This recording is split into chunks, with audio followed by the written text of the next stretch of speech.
Добрый день! Приветствую всех, кто смотрит нас. И сегодня в гостях наш дом медиа, конгрессвумен Nicole Malliotakis. Николь избрана в Конгресс от республиканской партии на прошедших в ноябре выборах. И она будет представлять в 11-й Congressional District города Нью-Йорк, куда входят Статен Айленде и часть Бруклина. Добро пожаловать! First of all, congratulations in your position, Nicole. You're growing fast. And when we first met, you worked in the governor office, and after that, you've been in a state assembly, and right now in the Congress. And the next step may be the White House. Well, I appreciate that, Igor. Look, I've known you for a long time, and I appreciate the support that I've received from the Russian community. We are very excited about working together and ensuring that we overcome this pandemic and get our economy reopened. And we have a lot of challenges facing our nation right now, so I think it's a critical time to be entering the Congress. Yes, the critical time, of course. And when you started, it was President Trump, and right now you have to work in a different situation with a new president. And how you feel about that?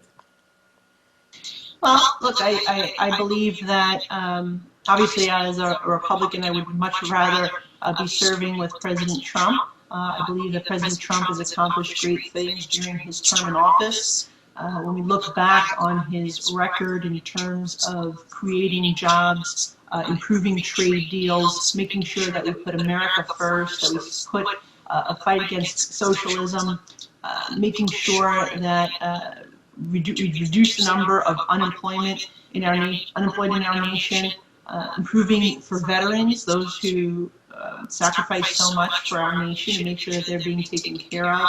The president has done really great things. He accomplished a lot in a 4-year period, and so it's unfortunate that he won't be able to build on that success. But I think moving forward, my goal is to make sure that we don't backtrack now as a nation, that we don't erase many of the things that he was able to accomplish. Already you're hearing so many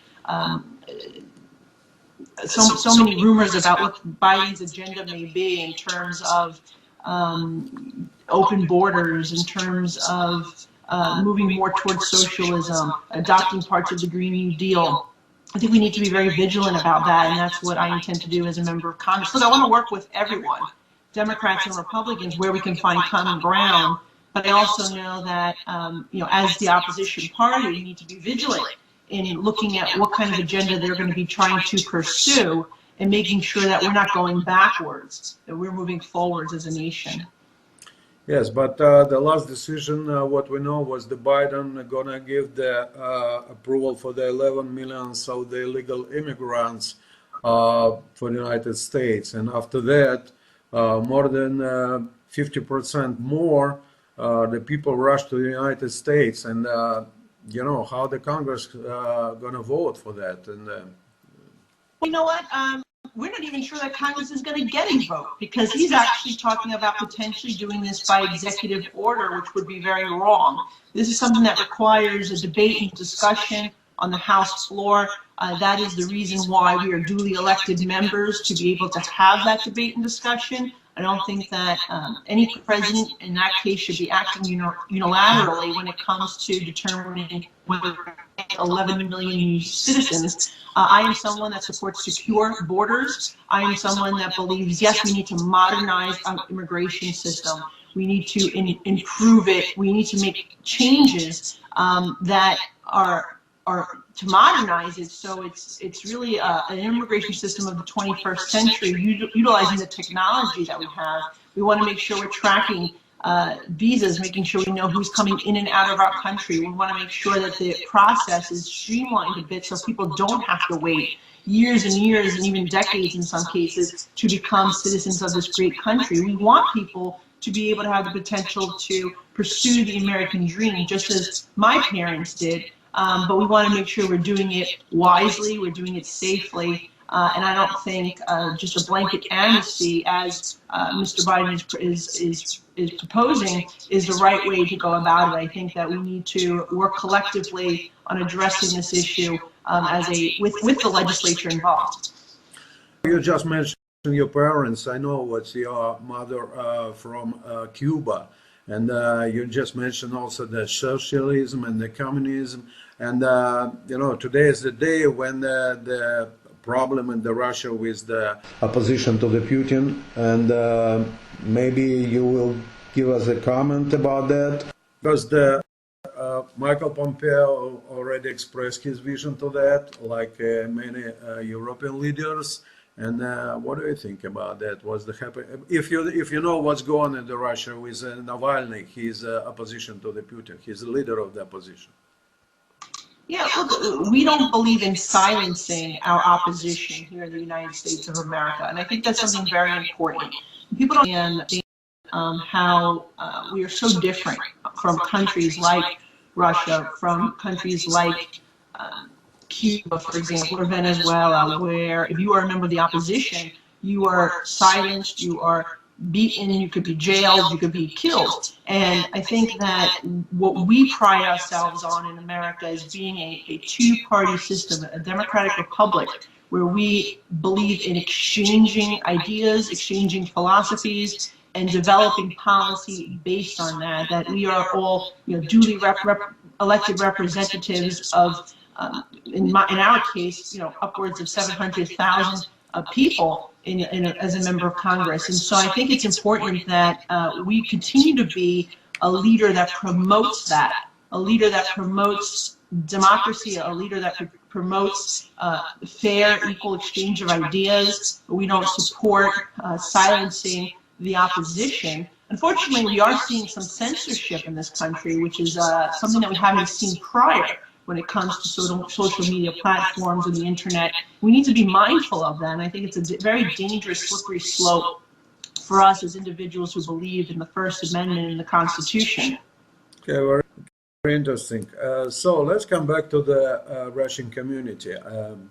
As I know, and we have a lot of responses from our readers from regarding the election. And as I know, with a lot of our community elected for the President Trump, and not only for the Trump, but for the Republican Party. I guess you know about that. And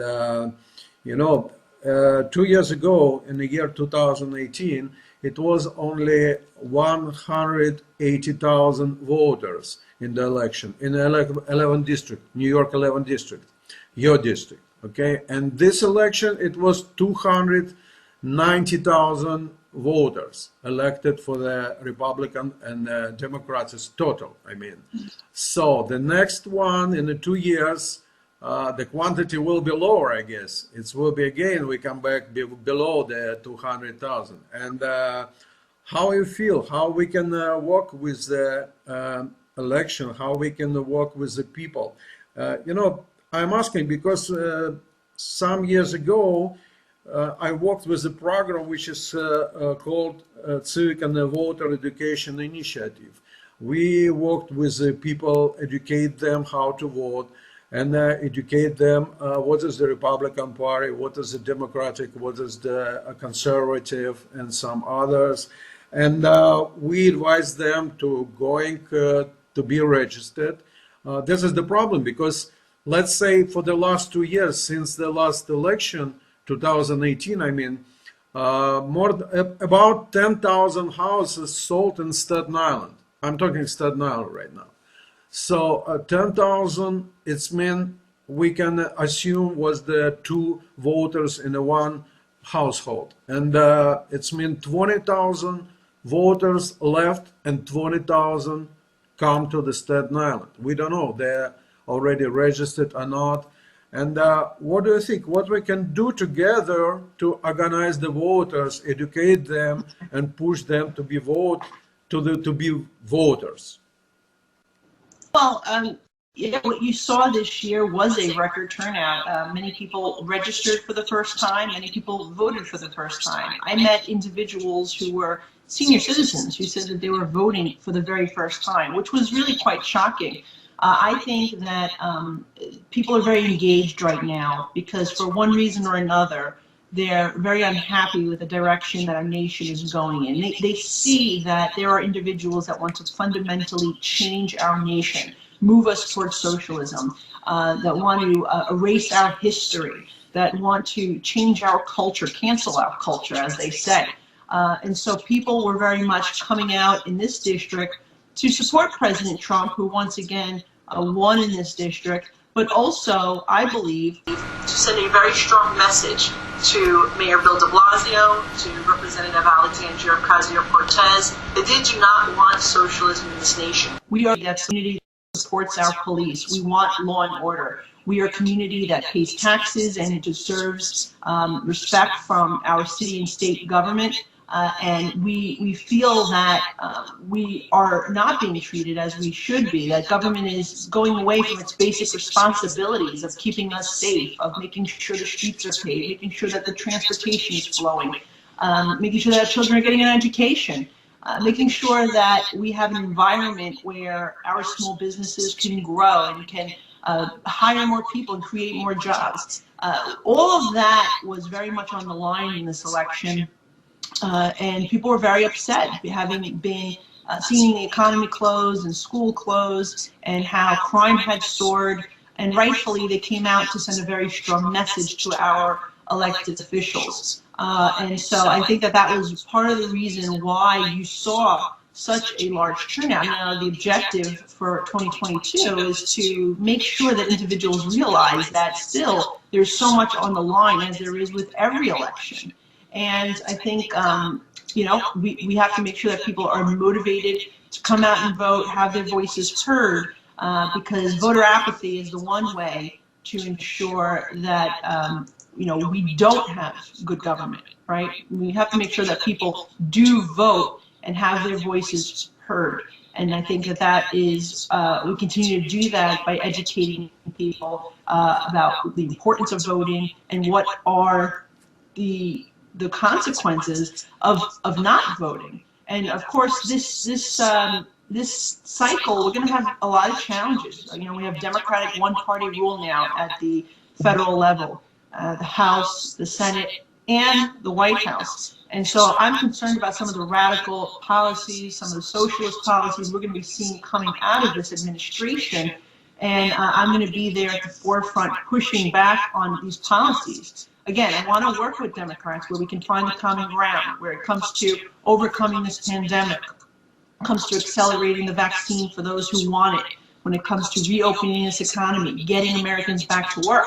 But certainly, based on the agenda that we're hearing coming out of President-elect Biden, that we're going to see a lot of policies I'm going to disagree with that I believe will also hurt my constituents. And it's incumbent upon individuals like myself with the support of the community to push back against it.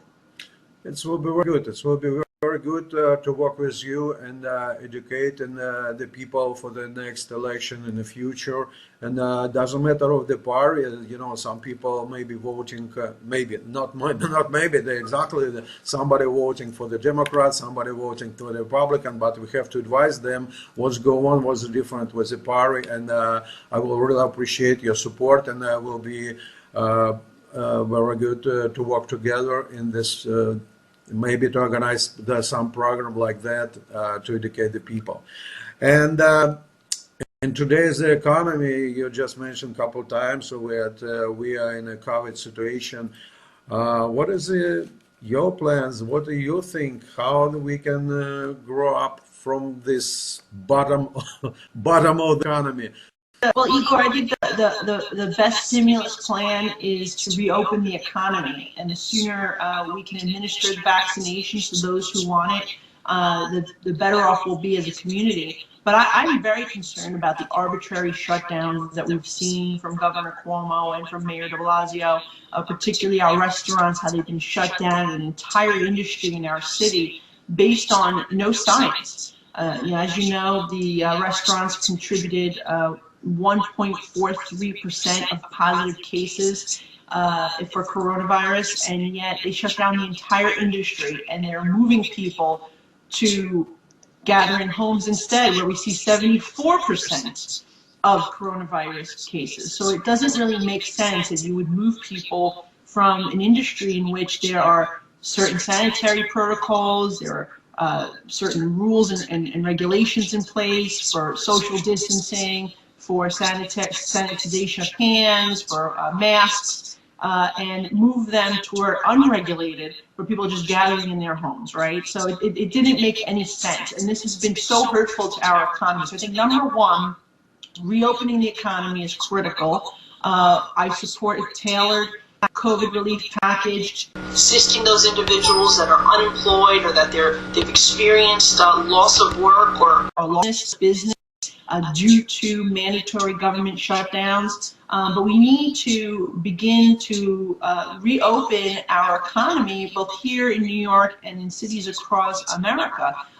What we are seeing is government overreach. And people who come from countries like yours, like where my mother comes from, understand what happens when government comes in and takes control of your livelihoods. And we can't allow that to happen. So we need to make sure that we're being wise about it, we're being smart about it, that we are putting public safety and health first always. But there's a balanced approach here that I've been advocating for. And I'm seeing that Governor Cuomo is starting to turn the corner a little bit and saying that we do need to reopen, we can't stay closed much longer.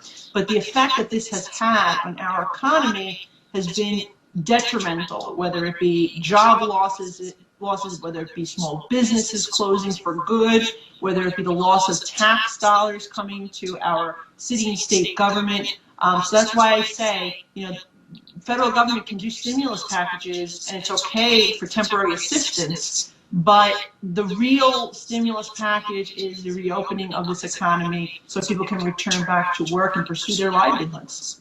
What I think the stimulus packages, it will be correlated with the inflation.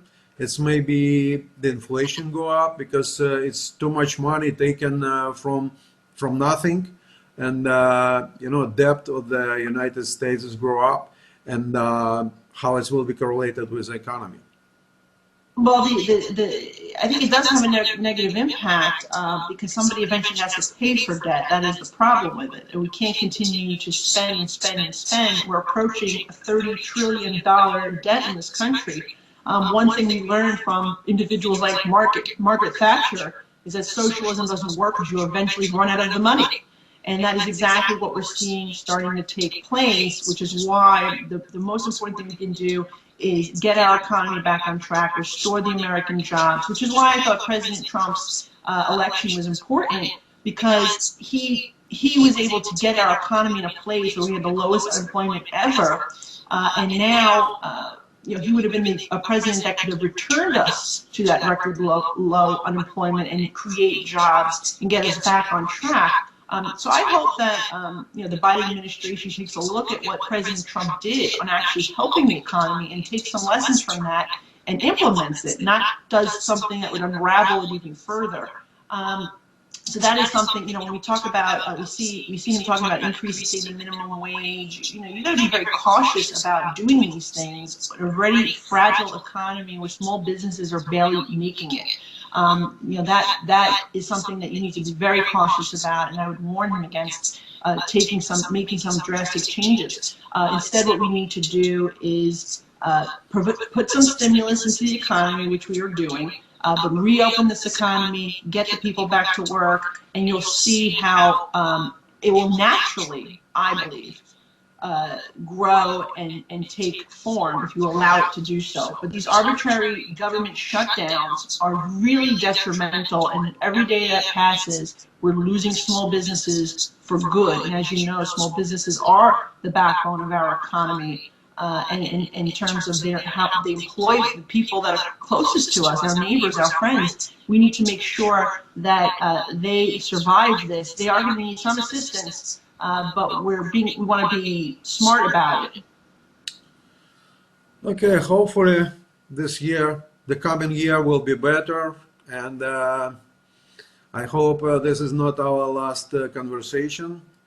I wish you good luck in a new job, in a new position in the Congress, and hopefully you will inform our community about all the news in the Congress and what you're doing for us, and we will work together for the community. Well, I appreciate that, Igor, and you know, I being the daughter of a Cuban refugee, my father's also a Greek immigrant, I feel always very close with the community here who came from Russia to pursue the American dream, and that is what I'm looking forward to working to do in Congress, preserve that American dream for future generations, and making sure that we preserve our freedoms and liberties here in this country.